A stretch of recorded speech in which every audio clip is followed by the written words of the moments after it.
Good morning, guys. We launched at just a little after 7 o'clock this morning, and in through a fog and haze, we arrived over in Naples, and in Naples we saw a considerable damage, and it was just an eye opener for us to be 45 minutes away from South Florida on our side of the state and have things normal, and there see the situation where there are people without power. There are people that have, it appears that they have lost their homes and most of their belongings.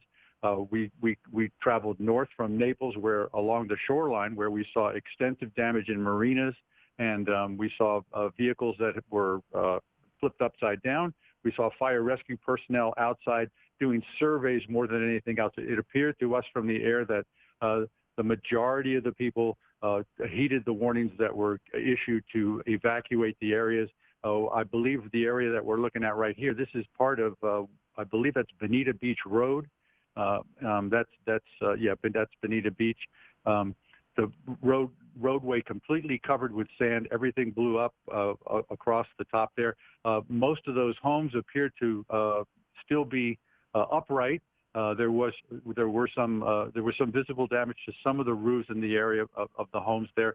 There were people out on what's left of the streets there along that roadway here as we worked our way from, I guess, south to north along this particular stretch of it. And you can see the shoreline there is still kind of choppy situation with the waves. And also there was a lot of, we had wind gusts still at 30 miles an hour. And they're going to be looking, this is a mobile home park here where it looks like the wind collected all of these residences here and pushed them all the way off the side of the road back into the back bay there, the back bay, which would be on the eastern side of that area of Bonita Beach here. You're looking again at just destruction everywhere.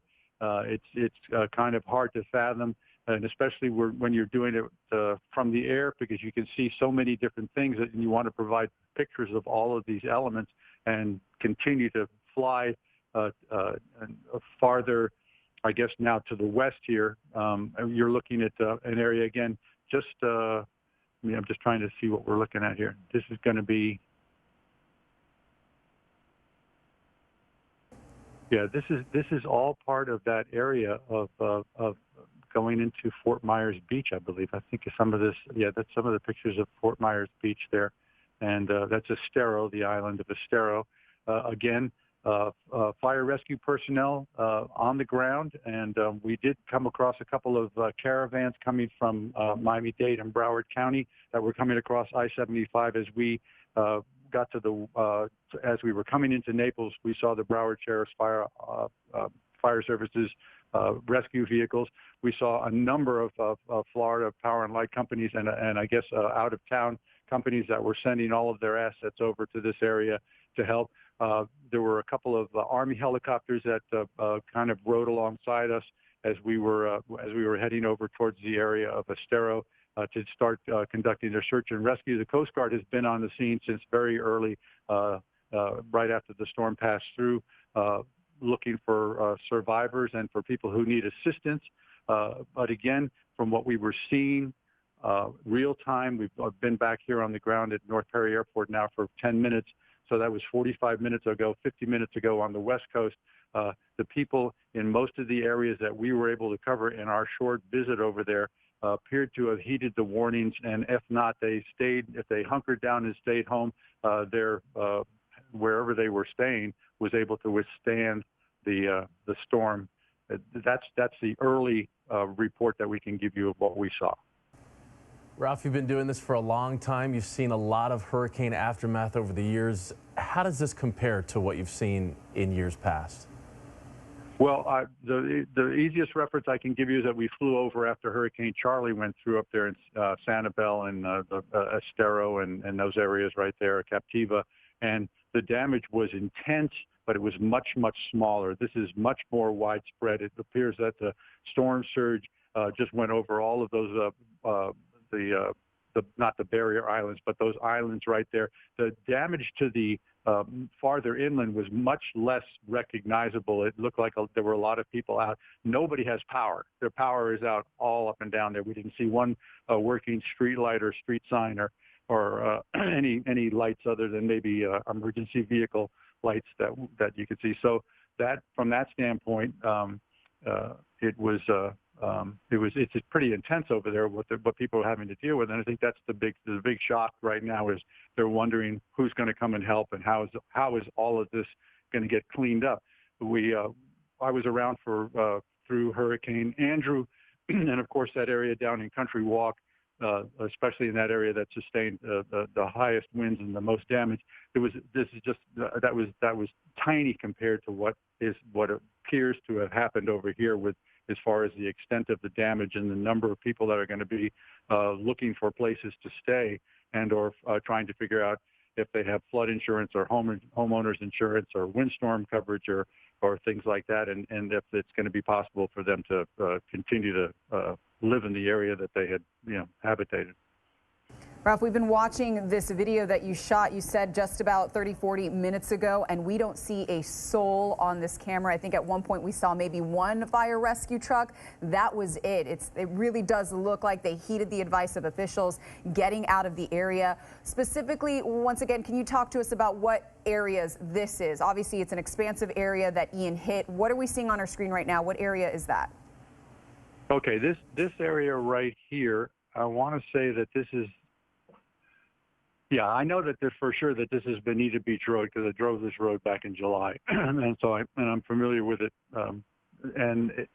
What I can tell you is there were some people out on the roadway. There were cars where people had gone out and tried to venture out, but they couldn't get very far. I think the water pushed so much sand, like the area that you're looking at right there, that it's just impossible to pass on a road that is normally just used for traffic because you'd be knee-deep in water, and then the sand below it would make it just impassable unless you had a four-wheel vehicle of some kind.